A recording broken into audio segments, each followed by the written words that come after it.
एक बार गौतम बुद्ध का एक अनुयायी जो कि सालों से गौतम बुद्ध के आश्रम में आ रहा था, वह उनके प्रवचन सुनता, आश्रम में ध्यान आदि करता और फिर चला जाता। लेकिन अचानक कुछ दिनों से उसने आश्रम में आना ही बंद कर दिया था। यह बात गौतम बुद्ध ने भी अनुभव की। एक दिन जब गौतम बुद्ध उस गांव से भिक्षा मांगकर वापस लौट रहे थे तो रास्ते में उस अनुयायी का घर भी पड़ा। बुद्ध उसके घर के अंदर चले गए। अंदर जाके देखा तो वह इंसान आंगन में बैठकर कुछ काम कर रहा था। बुद्ध को देखते ही वह जल्दी से हाथ जोड़कर उनके सामने खड़ा हो गया। उसने बुद्ध को पीने के लिए शीतल जल दिया और बैठने के लिए आंगन के चबूतरे पर एक चटाई बिछाई। बुद्ध चटाई पर आराम से बैठ गए। फिर बुद्ध ने उस अनुयायी से पूछा, तुम्हारे घर परिवार में सब कुछ ठीक तो है ना? अनुयायी बोला, हाँ भंते, सब ठीक है। बुद्ध ने पूछा, फिर तुमने आजकल आश्रम में आना क्यों छोड़ दिया? यह सुन वह अनुयायी थोड़ा सा शर्मिंदा होने लगा। फिर बोला, अब मैं आपको कैसे बताऊं बुद्ध? गौतम बुद्ध ने कहा, तुम निसंकोच कह सकते हो। अनुयायी ने कहा, मेरे वस्त्र बहुत ही पुराने हो चुके हैं, वे कई जगह से फट गए हैं, उनमें छेद निकल आए हैं, अब वो बिल्कुल भी पहनने लायक रहे ही नहीं। बुद्ध ने अनुयायी के वस्त्र देखे, वे सच में बहुत ही बुरी हालत में थे, जगह जगह से घिस चुके थे, कई सारे छेद थे उनमें। इसके बाद बुद्ध उठ खड़े हुए और मुस्कुराते हुए अनुयायी के कंधे पर हाथ रखकर बोले, चिंता मत करो, सब ठीक हो जाएगा। शाम के समय जब आश्रम से सभी अनुयायी बुद्ध के प्रवचन सुन घर वापस जा रहे थे तो बुद्ध ने अपने एक धनवान अनुयायी को रुकने के लिए कहा। जब सब चले गए तो बुद्ध ने अकेले में उस धनवान अनुयायी से अपने उस गरीब अनुयायी को 2 जोड़ी वस्त्र देने को कहा।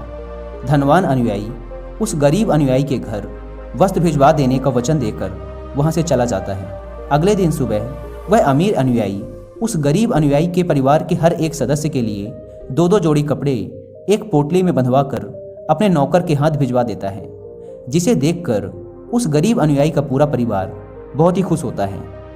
अगले दिन जब वह गरीब अनुयायी दोबारा से बुद्ध के आश्रम उनके प्रवचन सुनने आता है तो अंत में जाते समय बुद्ध उस अनुयायी को रोककर उससे पूछते हैं, क्या अब तुम अपने नए वस्त्रों में आराम से हो? तुम्हें और कुछ तो नहीं चाहिए?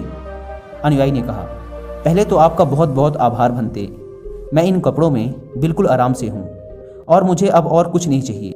बुद्ध ने आगे पूछा, अब जबकि तुम्हें नए वस्त्र प्राप्त हो चुके हैं तो तुमने अपने पुराने वस्त्रों का क्या किया? अनुयायी ने कहा, हमारा परिवार अब से उन्हें बिस्तर में बिछाने और ओढ़ने के काम मिलेगा, अब हम उन्हें ओढ़नी की तरह उपयोग में लेंगे। बुद्ध ने कहा, फिर तुमने अपनी पुरानी ओढ़नी का क्या किया? अनुयायी ने कहा, बुद्ध, मैंने उसे अपने घर की खिड़कियों में पर्दे की तरह लगा दिया है। बुद्ध ने कहा, तो क्या तुमने अपने पुराने पर्दे फेंक दिए? अनुयायी बोला, नहीं भंते, अब मैं उन पर्दों के छोटे छोटे टुकड़े करके उनका उपयोग रसोई में गर्म बर्तनों को उतारने और पकड़ने के लिए कर रहा हूँ। बुद्ध ने पूछा, तो फिर तुमने रसोई के पुराने कपड़ों का क्या किया? अनुयायी ने कहा, अब मैं उनका उपयोग घर में पोछा लगाने के लिए करूँगा।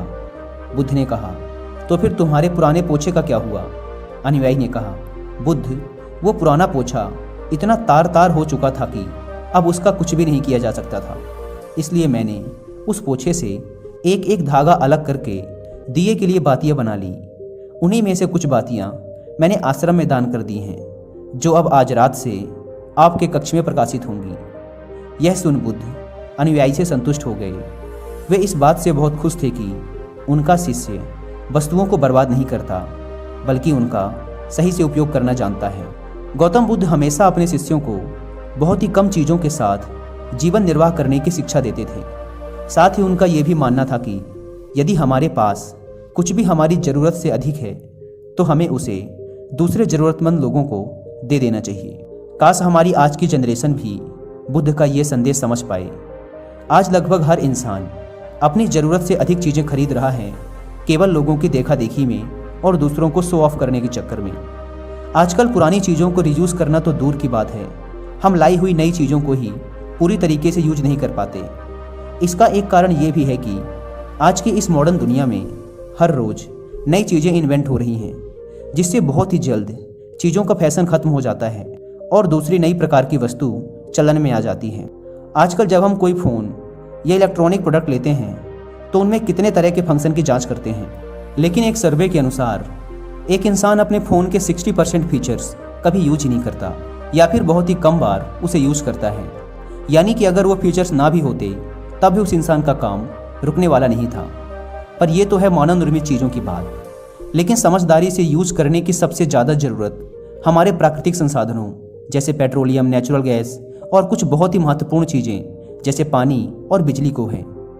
आज जब प्राकृतिक संसाधन दिन प्रतिदिन खत्म होते जा रहे हैं तो ऐसे में हमें भी पूरा प्रयास करना चाहिए कि चीज़ें कम से कम बर्बाद करें और अपने छोटे छोटे प्रयत्नों से इस पृथ्वी को सुरक्षित बनाकर रखें।